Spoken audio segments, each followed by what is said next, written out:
The instruments featured in this Hello, My Name Is video series are brought to you by Medline, Koenig, and First. Hello, my name is Leksell Stille Rongeur, and sometimes you'll hear that second word, stille or stilly, but we're going to say still on this episode of Hello, My Name Is. And we're going to take a look at this rongeur. This is one of the more common rongeurs that you'll see come across your assembly table, so it's important that you're able to differentiate this one from maybe some of the other models that you'll see. So let's take a look.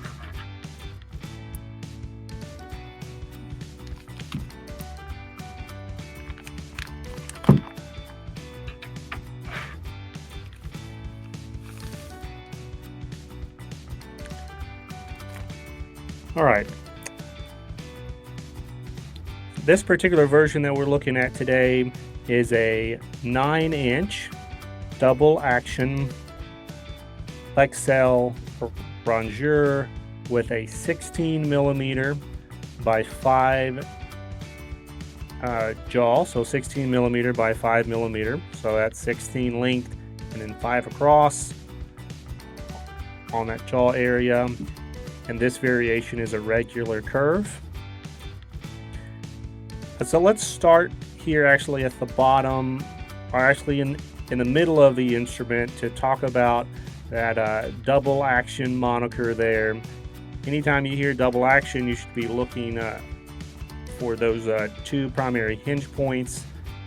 And on this device, you can see that here and at the top.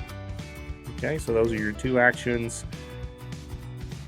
And what this does is actually uses science, like Bill Nye, the science guy, to give you more leverage and torque in how you're cutting and using whatever device it is that's double action. So instead of all of your power trying to cut on one hinge, this actually gives you more power to cut with less fatigue on the physician's hand on this device. But anytime on the sterile processing side that you're using anything that has that double action, always make sure to give special attention inside that double action area, because that's where debris and bone in particular loves to hide. So you're going to want to look inside both sides of that and get clear lighting and visualization there, but then also you're going to want to look on the outside of those little hinge areas right there where they open up, and I'll show you. It closes and it opens up that little bitty crack, and that's the crack that you want to be looking in, as well as on the inside for any debris in that double action. Because of all the torquing and all of the pressure that's going on those hinges, on those actions, also want to be looking for any slight fractures or cracks on both sides of the device. And then just make sure, now you're not going to want to be torquing any of these screws, but if you can visualize a screw is loose, or oftentimes as you're using it itself, you can kind of feel there's something not right about this action, and sometimes it will be one of those screws in that double action is actually loose, and that's something that you'll want to send out for repair. As we look at the distal tip or the distal end of this device, this is where the cutting action, rongeur action takes place. And you're going to want to look for the smooth edges all along on both sides of those rongeurs, and make sure that there's no divots or burrs or chips out of these devices. Sometimes these devices are used to cut things that they're not created to cut. These are made to cut bone, not to cut pins or wires. And so when you see that, a big divot will come out on those blades. It'll look like a little circle indentation.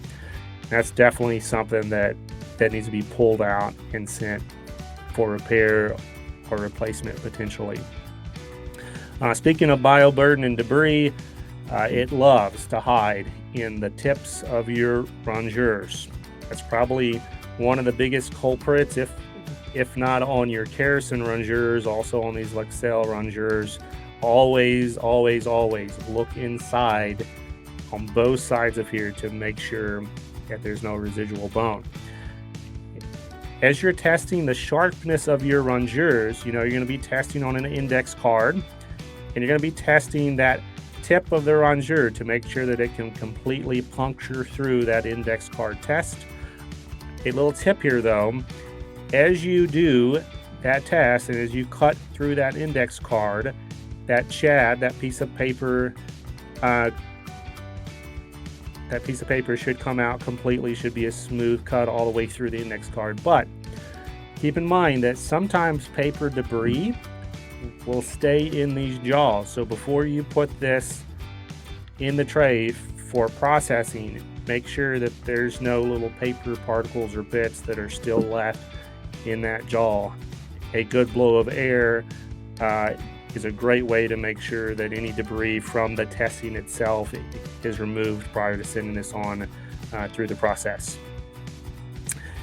And then finally, anytime that you're dealing with one of these little tension plates on the back here, always make sure to check your screws